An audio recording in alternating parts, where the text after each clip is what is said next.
మళ్ళీ పొట్లకాయలు వచ్చేసినాయండి. చూడండి ఎంత బాగా వచ్చినాయి. ఇటువైపు 2 కాయలు ఉన్నాయి, లోపల వైపు ఒక 2 ఉన్నాయి. 4 కాయలు కోసం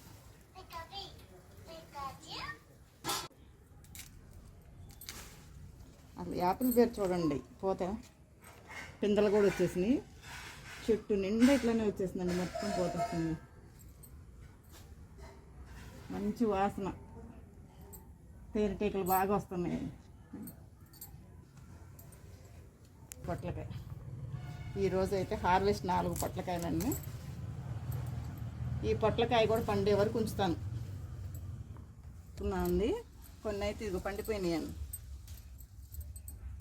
పండువి కూడా కోసేస్తాను, అవి కూడా వాడతా. పండువి కూడా నేను టమాటా పచ్చడిలో పండువే బాగుంటాయి. కొన్ని పచ్చివి.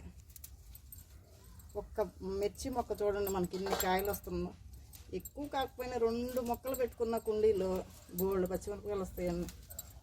చూస్తున్నారుగా, ఇంకా ఉన్నది వేరే మొక్కకు కూడా కాయలు, రేపు తీస్తుంది. ఇదైతే సరిపోతుంది పొట్లకాయ పచ్చడికి. ఇన్ని ఉంచేస్తాను, ఇంకా సరిపోతాయి. ఒక్క పొట్లకాయ పచ్చడికే కదండి. ఇన్ని మిర్చి వచ్చినాయి చూడండి. ఫస్ట్ మల్బరీ పళ్ళు ఫస్ట్ ఇట్లా రెడ్ కలర్లో వస్తాయి. ఇవి కూడా తినేయచ్చు. ఇట్లా ఉన్నప్పుడు కూడా మనకి అసలు ఉడతలు ఉంచట్లేదండి. ఇది ఇట్లా నలుపు రంగు వస్తే బాగా పండిపోయినట్టు. 4 పళ్ళు వచ్చినాయండి.